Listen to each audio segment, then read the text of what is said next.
Let's bring in our left-right panel to weigh in on everything we are seeing. And tonight, of course, the Capitol will have a vigil led by Speaker Mike Johnson. We have Julie Harris, president of the National Federation of Republican Women, with us. And on the left, Democratic strategist, former Obama campaign director Robin Biro. You look at that person just trampling, getting tackled, wearing that T-shirt. Very strange, very heated climate right now, Robin.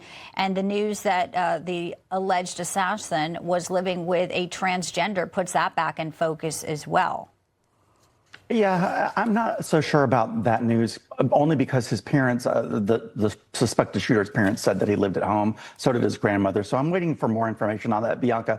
Nonetheless, I am utterly disgusted. Well, I'm just citing, if I can step in, I'm citing what the governor, Spencer Cox, said and what our president told our Rob Schmidt at Newsmax. I know. That, yes, I'm aware. He was in a relationship with a man who was transitioning to a woman.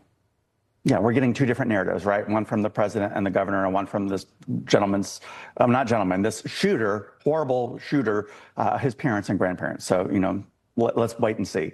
But right now, and I'm grateful. This will all play out in the court of law, right? We will get the answers to these questions, because the left is saying an entirely different narrative than the right is saying, and it's been driving us all a little bit crazy to try and find the truth. But I am so disgusted watching that protester wearing the same shirt as this suspected shooter. Right. It is disgusting. I want to say I debated Charlie Kirk 3 times when I was on Fox News between 2016 and 2020.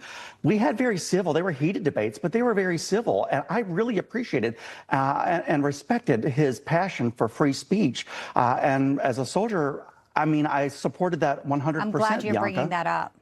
Thank you. Yeah, I'm glad you're bringing that up, because a lot of people on social, when you just said there are different narratives, a lot of people are saying that he was, racist. They're saying things that just are simply not true.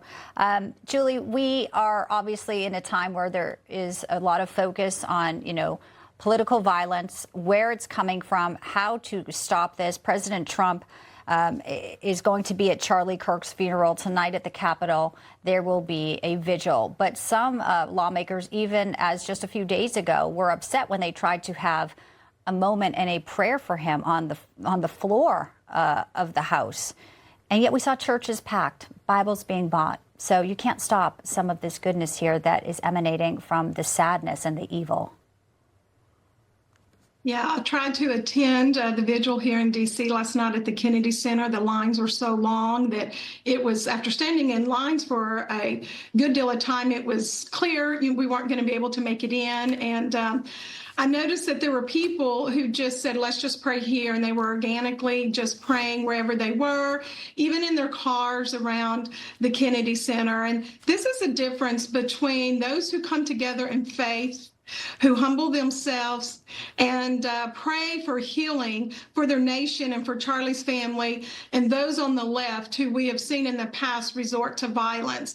This dehumanizing of people who disagree with you or who have a different opinion than you has got to stop. The Democrats, especially the far left, do bear some responsibility when you dehumanize and you talk about the president being like the worst mass murderer that our world has known. Let's talk about some responsibility. Right.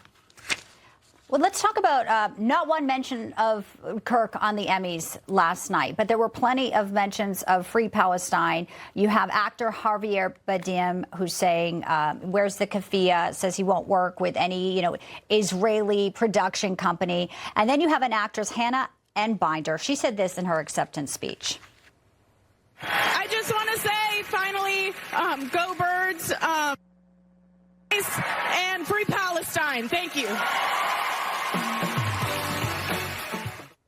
It's disgusting. Well, that dead air is because she was saying blank ice. You can insert the swear word there. I'm tight on time, Robin, but I'll let you start with that. And also, Ricky Gervais, who is always one of my favorites, said they're still not listening. Yeah.